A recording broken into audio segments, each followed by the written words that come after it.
Hello, I'm Johnna. I'm 23 and I am buying a house. So I decided, you know what? I'll blog about it. So, a few of the things that you need to know I'm using an FHA loan. Essentially means you need a smaller down payment in order to buy the house. It comes with a few other requirements. I'm not really talking about that. I'm just kind of documenting this experience as a Gen Z buying a house for the first time and probably buying my last house. So the pre-approval process, I kind of started that in December. I got as many of the documents that I could, went to my bank, was like, hey, I want to buy a house.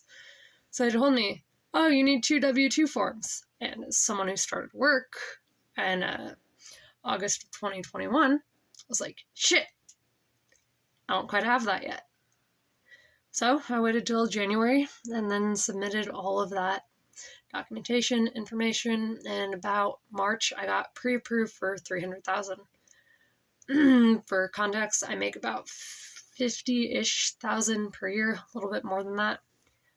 And so from there, I'm less like, okay, cool, let me find something. I looked at a few houses on my own, going through like realtor.com and Zillow, but then I contacted a real estate agent because I was kind of lost, not seeing anything. I wasn't able to get any walkthroughs on anything. It was a little frustrating, especially with only having $300,000. I live in Southern California. For what I wanted, really, I was outpriced. Houses out here are going for $400,000, $500,000 for your average 2-bedroom, 3-bedroom, 2-bathroom house. So I'm just like, hey, real estate dude, if I can, 3-bedroom, 2-bathroom, but I'm willing to settle, and I did. I ended up finding a property that is 2 bedrooms, 1.5 bathrooms, but 2.5 acres. When I originally started this journey, acreage wasn't important to me, but when I visited one of the properties, it had 2 acres, and I'm just like, shit, I like land. I want land. I'm someone who's outdoorsy, and I want to be able to have a very nice big garden. I also don't like people. For an extrovert, that's kind of funny, but I don't want to have to deal with neighbors. We've had bad experiences with neighbors in the past, so win-win. So once I was like, hey, yeah, real estate agent dude, help me out here. He sent me a property, and I liked the look of it. It was great. Keep in mind, most people don't get as lucky as I did. This was kind of a, holy shit, everything's working out good. And I got really lucky with that because the day before I'd called the real estate agent, this property had dropped by $30,000. Then when the real estate agent sent it to me, I'm just like, cool, as soon as we can, let's go ahead and do the walkthrough. As soon as we can. If I like it enough, I'll make an offer. Because the housing market, I don't know what the hell goes on with the housing market. It's crazy. It's insane. I don't understand it. I barely understand what a credit score is and how that applies to me and why it actually matters to do any of this damn shit. But it does. And it's weird. And it's all sorts of nonsense. So, that Friday, I went and did the walkthrough on the house. I brought my dad with me because he's pretty knowledgeable in this shit. And I walked through it, and I fell for it. Well, that makes it sound like it was a scam. It's not. Fell for it, fell in love with it. I'm just like, this is my house. I'm going to be living here. This is going to be my start. So that evening, I I put in the formal offer, and the offer was accepted the following Monday, which put me into escrow. So in terms of the timeline, I was officially pre-approved for the $300,000 2 weeks before. Got in contact with the real estate agent about like that first week of March. March 5th is when my escrow started. Now I did get the property for $10,000 less than what it was listed for on Zillow, which was great for me. So it went from being $290 to $280. And from there, we're now at the don't fall.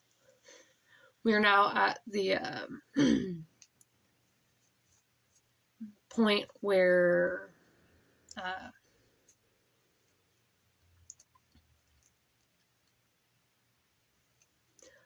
bet I'll cut this out. So from entering escrow, there's a whole bunch of documents that need to be signed and a lot more things. So when you do your loan pre-approval and approval, you need like 2 W-2 forms, pay stubs, stuff like that. And then you also need them to access your bank statements. And they're essentially checking that you are both employed and have enough money to afford this. Luckily for me, I'd been living with my parents, so I really didn't have many expenses, so I was able to save up like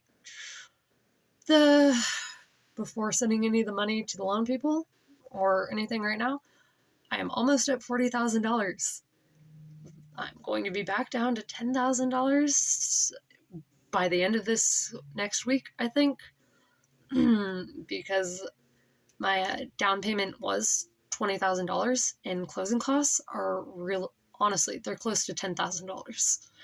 I'm essentially paying $30,000 straight off the bat for $280,000 house. So you deal with a lot of phone tag. Well, at least I did because I work nights.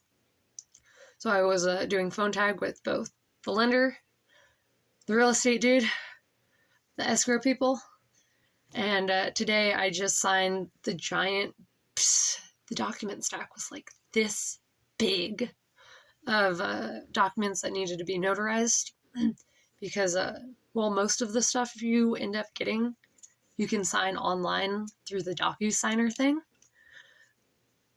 In the year 2023, they still want to make sure you are the one signing it and that everything is actually like, yep, this is you. You are a person. You are buying this house. And yeah, I'm figuring I'll start this journey here. I'll upload this video. We'll see where this goes. This is more for my documentation to look back on.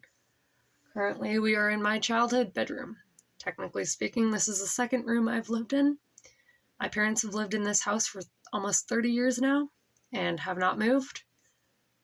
I used to live in bedroom right over there when I was 6. Me and my older brother switched. And I have been in this room since. One day this will probably be very nostalgic for me. And yeah. Welcome to the journey. We'll see if I actually keep up this video diarying or not.